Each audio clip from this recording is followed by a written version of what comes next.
First question, మాట్లాడడానికి ముందు శిశువు శబ్దాలు చేయడం అనేది ఏ వికాస నియమం?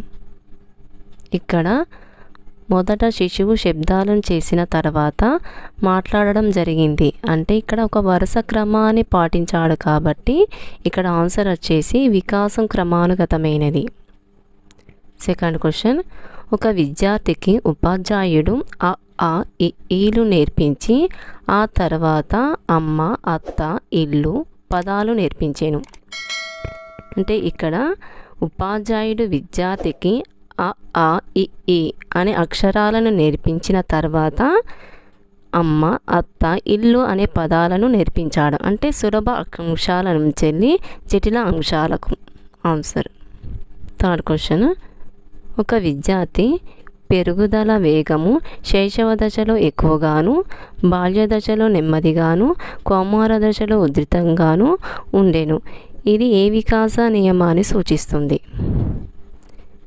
ఆన్సర్ లయ వికాస నియమం. ఫోర్త్ క్వశ్చన్, కళ్యాణి తెలుగు పుస్తకమును అందుకునేందుకు మొదట భుజాలు, మోచేతులు ఉపయోగించిన తర్వాత మణికట్టు చేతిని ఉపయోగించి పుస్తకమును అందుకున్నది. ఇది ఏ వికాస నియమం? ఇక్కడ కళ్యాణి పుస్తకంను అందుకోవడానికి మొదట భుజాలు, మోచేతులు ఉపయోగించి తర్వాత మణికట్టు చేతిని ఉపయోగించి పుస్తకంను అందుకున్నది అని అన్నాడు. అంటే ఇక్కడ ఆన్సర్ వచ్చేసి సమీప దూరస్థ వికాసం. సమీప దూరస్థ వికాసం అంటే వికాసం దేహ మధ్యస్థ భాగాన ఆరంభమై వెలుపల దూరంగా ఉన్న భాగాలకు విస్తరిస్తుంది. కాబట్టి ఆన్సర్ సమీప దూరస్థ వికాసం. రాజు అనే విద్యార్థికి ఉపాధ్యాయుడు ముందుగా వృత్తాన్ని గీయడం నేర్పించి తర్వాత చతురస్రం, త్రిభుజం గీయడం నేర్పించాడు.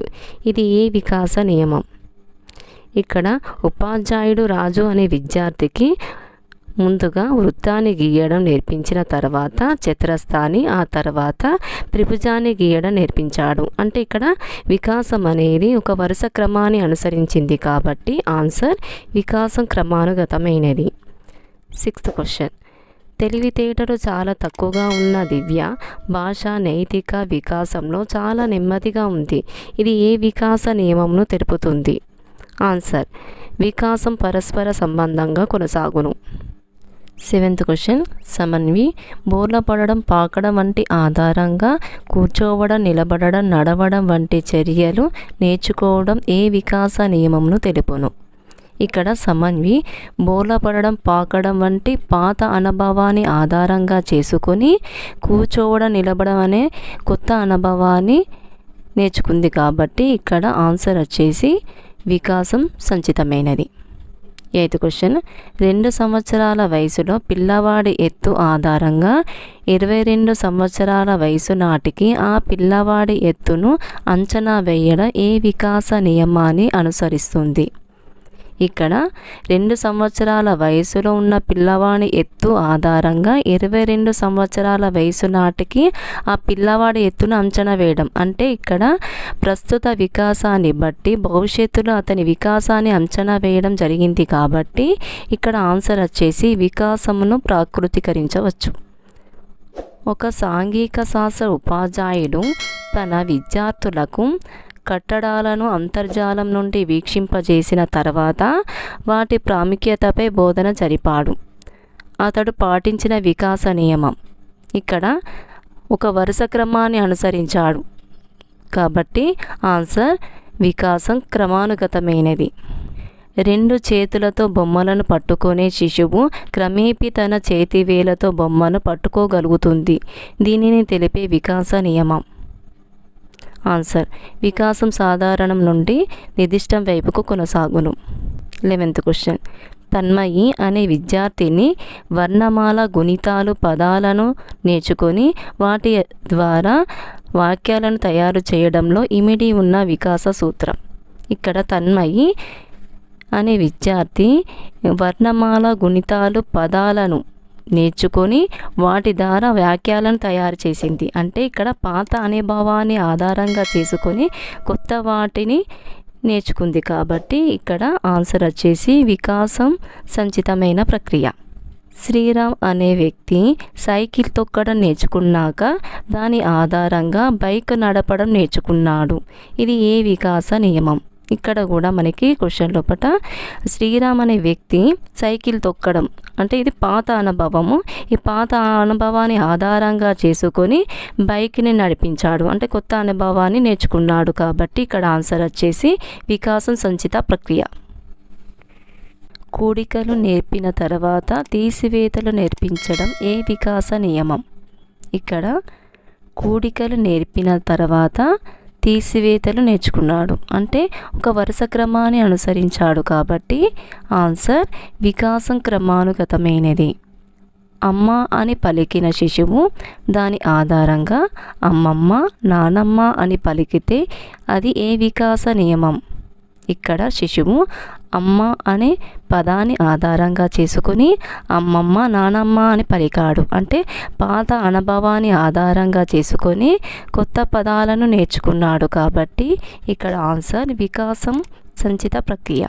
వికలాంగుడైన విద్యార్థి తరచూ ఒంటరిగా ఉంటూ అందరిపై తరచుగా కోపాన్ని ప్రదర్శిస్తూ పరీక్షలలో కూడా తక్కువ మార్కులు సాధించడం ఈ వికాస నియమానికి ఉదాహరణ. ఆన్సర్ వికాసం ఏకీకృత మొత్తంగా జరుగుతుంది. 16th question. వికాసం క్రమానుగతమైనది అను నియమాన్ని పాటించే ఉపాధ్యాయుడు భాషా బోధనలో అనుసరించే క్రమం. ఆన్సర్ శ్రవణం భాషణం పఠనం లేఖనం. ఒక వ్యక్తి 70 ఏళ్ల వయసులో కూడా కంప్యూటర్ నేర్చుకున్నాడు. ఇది ఏ వికాస నియమం? ఒక వ్యక్తి 70 ఏళ్ల వయసులో కూడా కంప్యూటర్ను నేర్చుకున్నాడు. నేర్చుకోవడానికి వయసుతో సంబంధం లేదు. కాబట్టి ఇక్కడ ఆన్సర్ వచ్చేసి వికాసం అవిచ్ఛిన్నంగా కొనసాగుతుంది. వాట్సన్ ప్రయోగంలో ఆల్బర్ట్ అనే బాలుడు తెల్ల ఎలుకతో పాటు తెల్ల బొచ్చుతో కూడిన బొమ్మలకు భయపడ్డాడు. క్రమేపీ తన భయాన్ని తెల్ల ఎలుకకు మాత్రమే పరిమితం చేసుకున్నాడు. ఇది ఏ వికాస నియమం? వాట్సన్ ప్రయోగంలో ఆల్బర్ట్ అనే బాలుడు మొదట తెల్ల ఎలుకతో పాటు తెల్ల బొచ్చుతో కూడిన బొమ్మలకు కూడా భయపడ్డాడు. తర్వాత తన భయాన్ని తెల్ల ఎలుకకు మాత్రమే పరిమితం చేసుకున్నాడు. అంటే ఇక్కడ తెల్ల ఎలుకను చూసినప్పుడు మాత్రమే భయపడ్డాడు. అంటే తెల్లగా కనిపించేటి అన్నీ తెల్ల ఎలుకలు కాదు అని అర్థం చేసుకున్నాడు. ఇక్కడ అంటే ఒక నిర్దిష్టతకు వచ్చాడు, ఒక ఆలోచనకు వచ్చాడు. కాబట్టి ఇక్కడ ఆన్సర్ వచ్చేసి వికాసం సాధారణ అంశాల నుండి నిర్దిష్ట అంశాలకు సంభవిస్తుంది. స్వప్న శైశవ దశలో కనిపించిన ప్రతి జంతువును పిల్లి అని పిలిచేది. క్రమేపీ పిల్లికి కుక్కకు మధ్య వ్యత్యాసాన్ని తెలుసుకుంది. ఏ వికాస నియమం? ఇక్కడ స్వప్న శైశవ దశలో ప్రతి జంతువును పిల్లి అని పిలిచేది. తర్వాత పిల్లికి కుక్కకు మధ్య తేడాను తెలుసుకొని పిల్లిని పిల్లి అని కుక్కను కుక్క అని పిలవాలని తెలుసుకుంది. అంటే ఒక నిర్దిష్టతకు ఒక ఆలోచనకు వచ్చింది. కాబట్టి ఇక్కడ ఆన్సర్ వచ్చేసి వికాసం సాధారణ నుండి నిర్దిష్టతకు కొనసాగుతుంది.